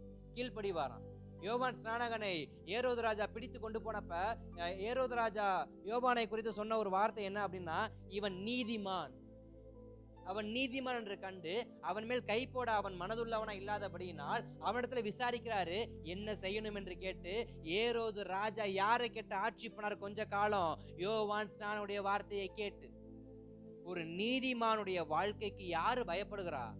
ராஜா. யாரு பயப்படுறா? ஆனா நாம நீதி உள்ள வாழ்க்கையை வர நாம பயப்படுறோம். நீதி உள்ள வாழ்க்கையை வாழ்ந்தா என்னத்தை சாதிக்க போறோம்? இல்ல, நீதி உள்ள வாழ்க்கையை வாழ்ந்தா பயம் யாருக்கு எடுக்குதான்? தேசத்து ராஜா கெடுக்குது. அதனாலதான் பவுல் சொல்றாரு, நீதி உள்ளவைகள் எவைகள்? நீதியை நாடு. சபை நீதியை நாட வேண்டும். சபை நீதியை பின்பற்ற வேண்டும். நீதியை பின்பற்ற வேண்டும். லூக்கா 2:25 சொல்லப்படுகிறது, நீதி உள்ளவன் மேல் பரிசுத்த ஆவியானவர் இருப்பார். நீதி உள்ளவன் மேல் பரிசுத்த ஆவியானவர் இருப்பார். ஃபர்ஸ்ட் என்ன? உண்மை உள்ளவைகள் எவைகளோ, இரண்டாவது ஒழுக்கம் உள்ளவைகள் எவைகளோ, மூன்றாவது நீதி உள்ளவைகள் எவைகளோ, நான்காவது கற்புள்ளவைகள் எவைகளோ. 1 தீமோத்தேயு 4:12 சொல்றாரு, உன் இளமையை குறித்து ஒரு அசட்டை பண்ணாதபடிக்கு எச்சரிக்கையாரு. எதுல எச்சரிக்கையா இருக்கணுமா? வார்த்தையில, நடக்கையில, அன்புல, பரிசுத்த ஆவியில, விசுவாசத்துல, கற்புல. இந்த காரியத்துல யாரு ஸ்தோத்திரம் ஜாக்கிரதையா இருக்கணுமா? சபை. உலகத்தோடு ஸ்தோத்திரம் சென்று வந்து கொண்டிருக்கிற சபை எதுல ஜாக்கிரதையா இருக்கணுமா? ஸ்தோத்திரம் தன்னுடைய கற்புல ஜாக்கிரதையா இருக்கணும். உலகத்தால ஒரு நாளும் என் பரிசுத்தம் கெட்டு போக நான் விடக்கூடாது. பரிசுத்தம் என்பது ஒரு சகோதரிக்கு கொடுக்கப்பட்ட அந்த கன்னித்தன்மையை போல. அந்த கன்னித்தன்மை இழந்தா அந்த பொண்ணுக்கு அதுக்கப்புறம் அந்த வாழ்க்கையை அந்த பொண்ணு என்னது இழந்ததுக்கு சமம். அது போலதான் பரிசுத்த ஆவிய துக்கப்படுத்திட்டோம்னாக்க, பரிசுத்த ஆவிய கலங்கப்படுத்திட்டோம்னாக்க, அதுக்கப்புறம் நான் கிறிஸ்தவனா வாழ்ந்து பிரயோஜனமே கிடையாது. அதனாலதான் பவுல் எழுதுறாரு, கற்புள்ளவைகள் எவைகள்? கற்புள்ளவைகள் எவைகளோ. அடுத்து அன்புள்ளவைகள் எவைகளோ. 1 கொரிந்தியர் 13 சொல்லப்படுகிறது, அன்பு எல்லாவற்றையும் தாங்கும். 1 கொரிந்தியர் 13 அன்பு எல்லாவற்றையும் தாங்கும். யோவான் 15:9 சொல்றாரு, இயேசுவின் அன்பில் நிலைத்திருங்க. ஒருவருக்கொருவர் அன்பில் நிலைத்திருங்க. இயேசு எப்படி அன்பா இருந்தாரோ அது போல நீங்க என்ன பண்ணுங்க? அன்புல நிலைத்திருங்க. அன்புள்ளவைகள் எவைகளோ, நற்கிரியை எதுவோ, புண்ணியம் எதுவோ, புகழ் எதுவோ, அவைகளையே நாடுங்க.